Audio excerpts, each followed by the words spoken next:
Good evening बच्चों। आज हम ऑर्गेनिक केमिस्ट्री का एक बहुत ही ज़्यादा इम्पॉर्टेंट टॉपिक डिस्कस करने वाले हैं। ठीक है, जिसके हो सकता है कुछ और वीडियो भी बनाए जाएंगे। ठीक है, अभी शुरुआत में इसका इंट्रोडक्शन हम देने वाले हैं।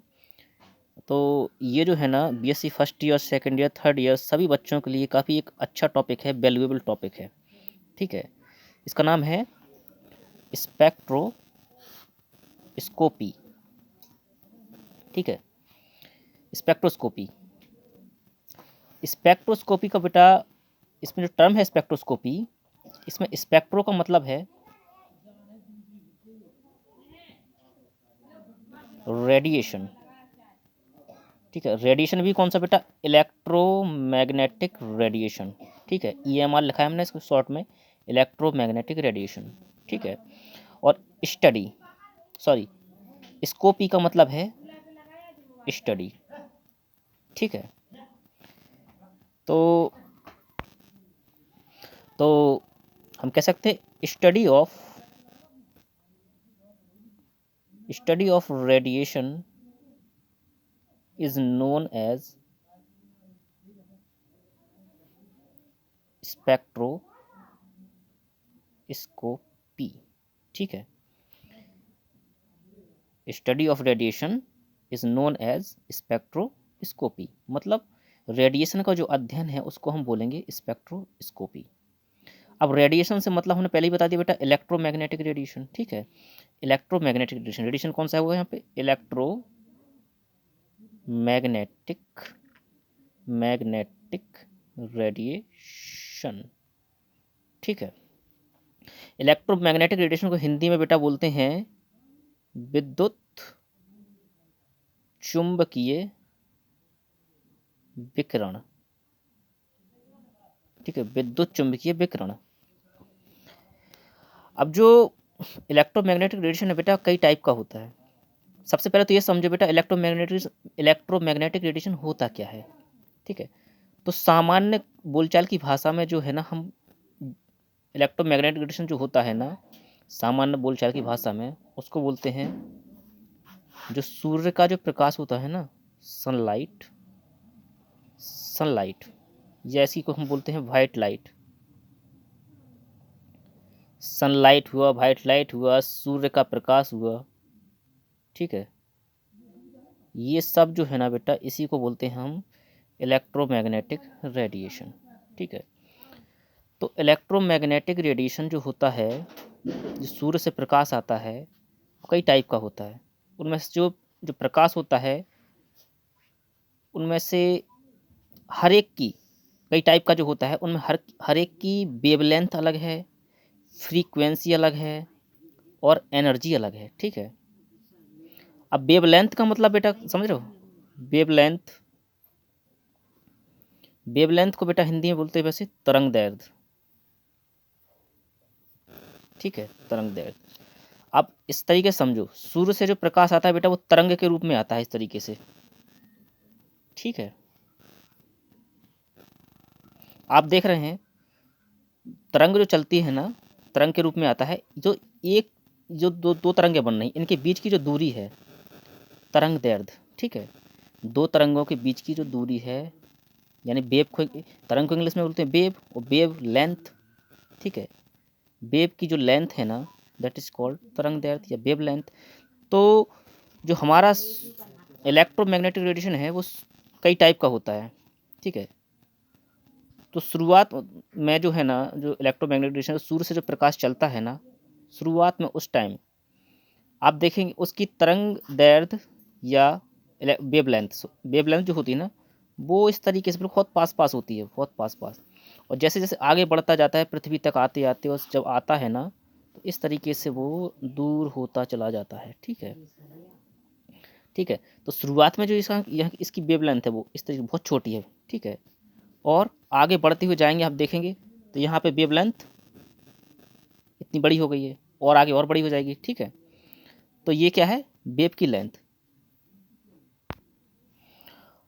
और यहाँ हमारा एक जो फॉर्मूला है, जो प्लैंक ने दिया था एनर्जी का फॉर्मूला, E = mc/λ। ठीक है, इससे आप देखोगे अगर तो एनर्जी जो है ना हमारी एनर्जी वो इन्वर्सली प्रोपोर्शनल है लैम्डा के, यानी कि वेवलेंथ के एनर्जी इन्वर्सली प्रोपोर्शनल हुई। यानी कि अगर लैम्डा बढ़ेगा यानी कि वेवलेंथ की वैल्यू अगर बढ़ रही है तो एनर्जी की कम हो जाएगी, जब वेवलेंथ कम हो रही है तो एनर्जी बढ़ जाएगी। ठीक है, उल्टा है मतलब। ठीक है, ये बढ़ेगा तो ये घटेगा, ये घटेगा तो ये बढ़ेगा, समझे। ऐसे ही जो है ना C बराबर बेटा होता है हमारा लैम्डा इंटू न्यू।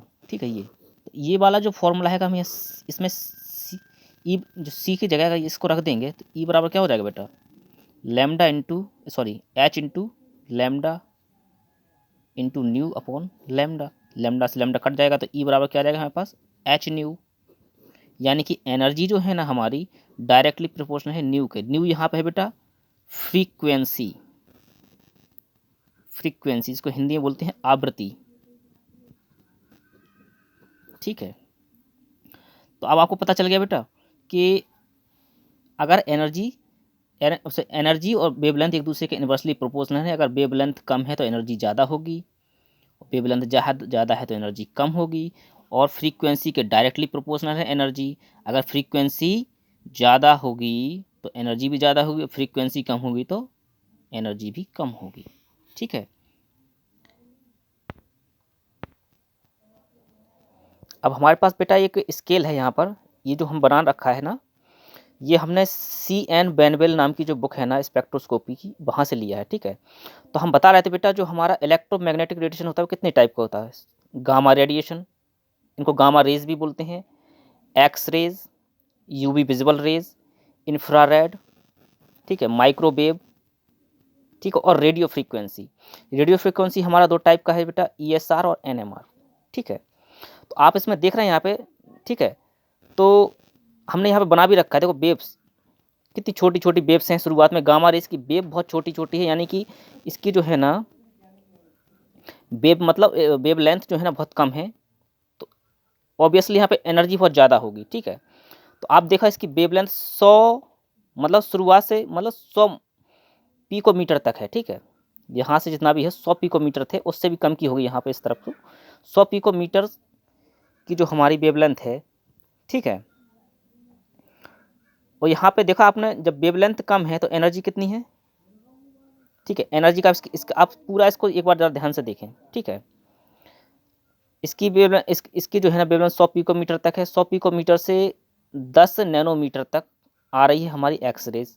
ठीक है, और 10 नैनोमीटर से 1 माइक्रोमीटर तक हमारा यूवी विजुअल, और 1 माइक्रोमीटर से 100 माइक्रोमीटर तक हमारा इंफ्रारेड है, और 100 माइक्रोमीटर से 1 सेंटीमीटर तक की वेवलेंथ जो है ना वो माइक्रोवेव की है। यानी कि माइक्रोवेव की वेवलेंथ 1 सेंटीमीटर तक है बड़ी। 100 माइक्रोमीटर से 1 सेंटीमीटर तक बड़ी होती है, काफ़ी बड़ी हो गई है। ठीक है, इसके बाद 1 सेंटीमीटर से 100 सेंटीमीटर तक की बड़ी वेवलेंथ होती है किसकी, ESR की, यानी इलेक्ट्रॉन स्पिन रेजोनेंस। ठीक है, इसके बाद 100 सेंटीमीटर से 10 मीटर तक की जो है ना वेवलेंथ आपकी NMR की देखने को मिलती है। तो ये जो बिना दो रीजन है ये आते हैं हमारे रेडियो फ्रीक्वेंसी में। ठीक है, और आप यहाँ देखो इसकी फ्रीक्वेंसी देखो 3 × 10⁻18 हर्ट्स। हर्ट्स में फ्रीक्वेंसी जो है ना आवृत्ति को हमेशा इसका वैल्यू है हर्ट्स, इसकी जो यूनिट है बेटा हर्ट्स में है। ठीक है, तो आप देखो गामा रेज की जो है ना फ्रीक्वेंसी 3 × 10⁻18 हर्ट्स है। ठीक है, अब यहाँ पे बेटा वेवलेंथ, ठीक है, वेवलेंथ कम है तो फ्रीक्वेंसी ज़्यादा है। वेवलेंथ और फ्रीक्वेंसी दोनों एक दूसरे के इन्वर्सली प्रोपोर्शनल होते हैं, ये भी बात ध्यान रखना।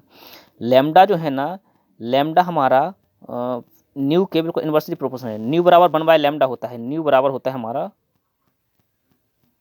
1/λ, यानी कि न्यू और लैम्डा दोनों एक दूसरे के क्या हो गए, इन्वर्सली प्रोपोर्शनल। यानी कि लैम्डा अगर ज़्यादा है, लैम्डा मतलब वेवलेंथ अगर ज़्यादा है तो फ्रीक्वेंसी कम हो जाएगी, लैम्डा अगर कम है तो फ्रीक्वेंसी ज़्यादा हो जाएगी। तो यहाँ पे 100 पिकोमीटर जो है ना वेवलेंथ है तो फ्रीक्वेंसी सबसे ज़्यादा होगी यहाँ पे 3 × 10⁻18 हर्ट्ज।